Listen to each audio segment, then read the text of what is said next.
Shalom, saudara-saudaraku jemaat GKOL Maranatha di Timika. Marilah kita berdoa untuk membaca, merenungkan, dan melakukan firman Tuhan. Kita berdoa. Ya Tuhan, urapi kami anak-anak-Mu, baik hamba-Mu yang memberitakannya, maupun umat-Mu yang mendengarkan, supaya kami boleh menjadi pelaku-pelaku firman yang setia. Di dalam nama Tuhan Yesus Kristus. Amin. Pembacaan kita hari ini diambil dari Lukas 24 ayat 50 sampai dengan 53 dan Kisah Para Rasul 1 ayat 9 sampai dengan 11. Demikianlah firman Tuhan. Lalu Yesus membawa mereka keluar kota sampai dekat Betania. Di situ ia mengangkat tangannya dan memberkati mereka. Dan ketika ia sedang memberkati mereka, ia berpisah dari mereka dan terangkat ke sorga. Mereka sujud menyembah kepadanya. Lalu mereka pulang ke Yerusalem dengan sangat bersukacita. Mereka senantiasa berada di dalam bait Allah dan memuliakan Allah. Bagian kedua, Kisah Para Rasul 1 ayat 9 sampai dengan 11. Sesudah ia mengatakan demikian, terangkatlah ia disaksikan oleh mereka, dan awan menutupinya dari pandangan mereka. Ketika mereka sedang menatap ke langit, waktu ia naik itu, tiba-tiba berdirilah dua orang yang berpakaian putih dekat mereka, dan berkata kepada mereka, "Hai orang-orang Galilea, mengapakah kamu berdiri melihat ke langit? Yesus ini yang terangkat ke sorga meninggalkan kamu akan datang kembali dengan cara yang sama seperti kamu melihat dia naik ke sorga." Demikian bagian firman Tuhan. Terpujilah Tuhan Yesus Kristus. Haleluya. Saudara-saudara, hari ini tanggal 21 Mei 2020, gereja di seluruh dunia merayakan hari kenaikan Tuhan Yesus Kristus. Perayaan gerejawi tahun ini agak berbeda, oleh karena semuanya dilakukan secara online dan di rumah masing-masing. Penyebab utamanya kita semua tahu, karena protokol WHO tentang pandemi COVID-19. Kita bersyukur kepada Tuhan, sekalipun keadaan yang tidak menentu, sekalipun keadaan yang tidak diprediksi, tetapi firman Tuhan tetap diberitakan. Sebab firman Tuhan itu kekuatan Allah yang menyelamatkan orang-orang yang percaya. Firman Tuhan itu kebenaran yang membebaskan orang-orang yang terikat. Firman Tuhan itu kuasa yang menyembuhkan. Dan firman Tuhan itu kasih yang memulihkan. Peristiwa kenaikan Yesus ke sorga bukanlah peristiwa biasa. Dia adalah rangkaian peristiwa penyelamatan Allah bagi dunia. Sejak kelahiran Yesus sampai dengan kenaikannya. Kita tahu dalam Alkitab diceritakan, Yesus datang ke dunia untuk menyelamatkan dunia dan segala isinya. Dan pekerjaan-pekerjaan yang Yesus lakukan, menurut laporan Lukas 4 ayat 18-19, ialah menegakkan kerajaan Allah di bumi melalui 5 pelayanan khusus, yaitu memberitakan kabar baik, membebaskan orang-orang yang tertindas, melepaskan orang-orang yang tertawan, menyembuhkan orang sakit, dan menyatakan tahun rahmat Tuhan sudah datang. Itulah 5 pekerjaan Yesus selama 3,5 tahun bersama dengan murid-muridnya. Tetapi waktunya dia harus kembali ke sorga. Karena memang dia tinggal di sorga. Dia datang ke dunia untuk menyatakan kabar baik dan membebaskan manusia dari ikatan dosa. Karena itu saudara-saudara, kita bersyukur kepada Tuhan. Karena Yesus Kristus sudah menyelesaikan pekerjaan Bapanya di muka bumi. Tetapi karena hidup kita masih berlangsung di muka bumi ini, maka Yesus harus meninggalkan dunia. Dia meninggalkan bumi. Dia kembali ke sorga. Untuk apa, saudara-saudara? Yohanes 14 melaporkan bahwa dia kembali ke sorga untuk menyediakan tempat bagi orang-orang yang percaya kepadanya. Jadi ada garansi buat kita bahwa kita sudah punya tempat yang disediakan Bapa di sorga. Karena tujuan hidup kekal menurut Yohanes 17 ayat 3 ialah hidup bersama Bapa dalam kekekalan. Nah, saudara-saudara, setelah Yesus melakukan semua pelayanan itu, kemudian dia meninggalkan murid-murid itu. Bagaimana cara meninggalkannya?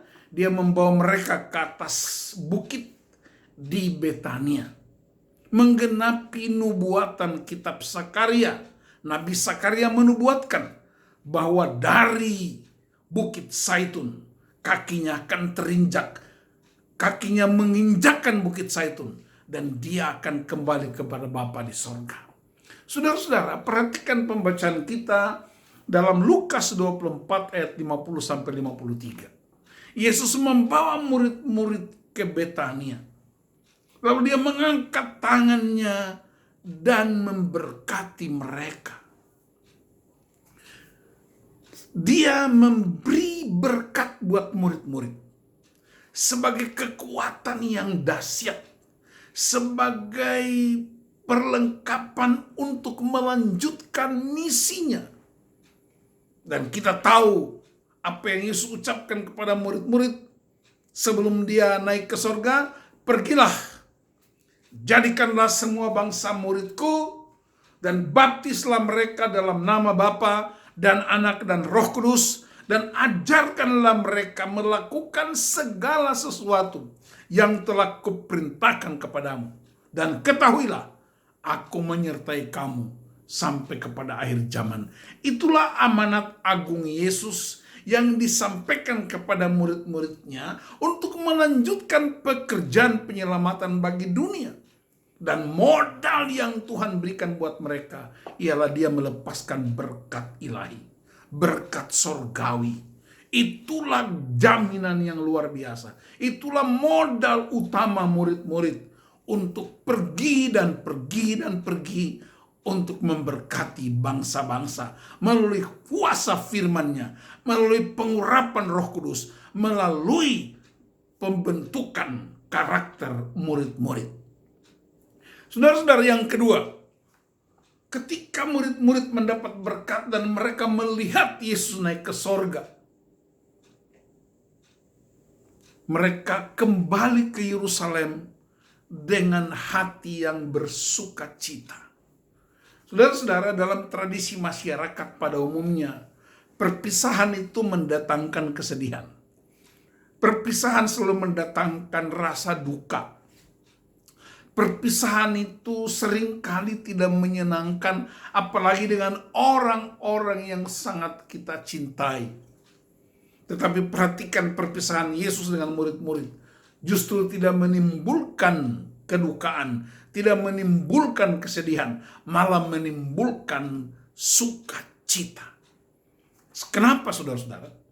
Paulus menyatakan dalam Roma 14 ayat 17, kerajaan Allah tidak terdiri dari makanan dan minuman, tetapi damai sejahtera, kebenaran dan sukacita oleh Roh Kudus. Mereka menerima berkat ilahi, mereka menerima kebenaran, mereka menerima damai sejahtera, dan karena itu mereka bersukacita. Dan mereka pergi ke Yerusalem, pusat di mana Injil dimulai.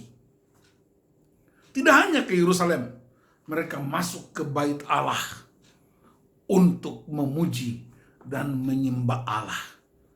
Untuk apa saudara-saudara? Menunggu peristiwa berikutnya, karena Yesus berjanji Dia akan mengutus Roh Kudus, dan Roh Kudus akan memberi kuasa kepada mereka untuk pergi menjadi saksi Kristus di Yerusalem, Yudea, Samaria, sampai ke ujung bumi.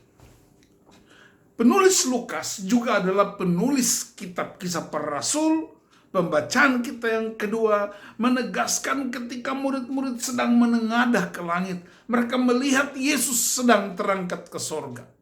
Tiba-tiba malaikat datang beritahu mereka, kamu lihat dia naik, dengan cara yang sama dia akan datang kepadamu. Ada sebuah garansi, ada sebuah jaminan bahwa dia tidak hanya pergi dan tidak kembali lagi. Dia akan kembali untuk menjemput orang-orang percaya, menjemput murid-muridnya untuk bersama-sama dengan dia berotoritas atas sorga dan bumi. Saudara-saudara, dari peristiwa kenaikan dan pembacaan kita, ada beberapa prinsip yang mesti kita pelajari, kita pegang teguh. Yang pertama, ada pengutusan. Pengutusan itu menunjukkan bahwa gereja terus hidup dalam perubahan-perubahan dan kelangsungan hidup dunia. Zaman boleh berganti, situasi bisa berubah, tapi Injil Kerajaan Allah harus terus diberitakan, karena tujuannya tidak boleh ada seorang pun yang binasa. Jadi saudara-saudara, kita diutus untuk menyelamatkan dunia dengan firman Allah yang hidup. Yang kedua saudara-saudara, kenaikan Yesus ke sorga menunjukkan ada sebuah otoritas yang sempurna. Dia berkuasa di sorga maupun di bumi. Itu sebabnya dalam doa Bapa kami, dia mengajarkan murid-murid, dia mengajarkan gereja, datanglah kerajaanmu, jadilah kehendakmu di bumi seperti di sorga. Seolah-olah kita tarik sorga ke bumi, dan bumi kemudian dia menampakkan kemuliaan sorga. Jadi saudara-saudara, otoritas Kristus itu sempurna. Dia berkuasa di sorga, tapi juga berkuasa di bumi. Apa artinya buat kita? Sorga tidak ada lagi sakit penyakit. Sorga tidak ada ratap tangis. Sorga tidak ada kejahatan. Di sorga orang hanya menyembah dan memuji Tuhan. Tetapi di bumi kita masih menghadapi segala macam bentuk penderitaan. Kita menghadapi segala macam problem-problem hidup. Apakah problem rumah tangga, problem ekonomi, problem sosial politik, segala macam problem, termasuk sekarang kita sedang menghadapi pandemi COVID-19 yang tidak pernah diprediksi oleh siapapun. Tapi saya mau beritahu saudara-saudara hari ini, dengar baik-baik, pandemi COVID-19 atau apapun tidak punya kuasa untuk menyingkirkan otoritas kerajaan Allah di bumi. Pandemi COVID-19 tidak bisa memisahkan kita dari berkat Allah yang begitu hebat. Tidak bisa memisahkan kita dari kasih Allah yang begitu dahsyat. Dan karena itu justru di tengah-tengah pandemi COVID-19, Injil Kerajaan Allah terus diberitakan. Kenaikan Kristus memberi kita jaminan, tempatmu telah tersedia. Tapi sebelum engkau dipanggil Tuhan, sebelum kita dipanggil Tuhan, tanggung jawab iman kita, panggilan kita ialah mendatangkan kerajaan Allah di bumi sebagai kuasa yang menyelamatkan, kuasa yang menyembuhkan, kuasa yang memulihkan, kuasa yang membebaskan. Saudara-saudara yang dikasihi Tuhan Yesus Kristus, saya mengajak kita dalam peristiwa kenaikan Tuhan Yesus ini, dengan setiap situasi yang kita hadapi, ada ketakutan di mana-mana, ketidakpastian, ketakutan karena problem ekonomi, ketakutan karena orang tua terpisah dengan anak-anak, karena berbagai protokol yang berlaku. Tapi saya mau pastikan satu hal, mata Tuhan tertuju kepada orang-orang yang takut akan Dia. Mata Tuhan tertuju kepada orang-orang yang mengasihi Dia. Dan karena itu prinsip yang kita gunakan oleh Rasul Paulus, dia katakan dalam Roma pasal 8 ayat 28, kita tahu sekarang Allah turut bekerja dalam segala sesuatu untuk mendatangkan kebaikan bagi orang-orang yang mengasihi Dia. Jadi pandemik tahun ini yang sedang kita alami, dia menjadi momentum buat gereja, momentum buat anak-anak Tuhan, momentum buat murid-murid Kristus untuk tetap tegar di masa sukar. Dalam situasi semacam beginilah kita menunjukkan bahwa otoritas Kristus itu sempurna. Tuhan memberkati kita, Tuhan memberkati saudara-saudara, Tuhan memberkati Timika, Tuhan memberkati Papua, Tuhan memberkati Indonesia. Supaya kita segera keluar dari krisis ini. Kita segera keluar dari pandemi COVID-19. Dan saya mau beritahu satu hal penting.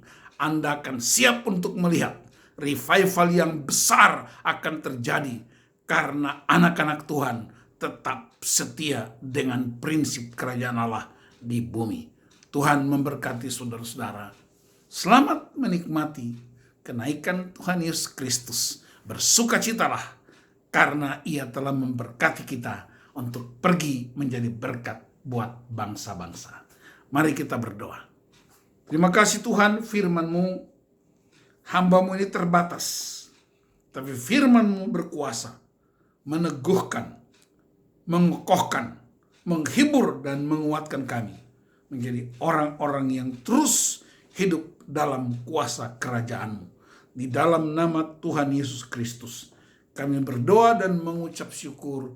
Haleluya. Amin.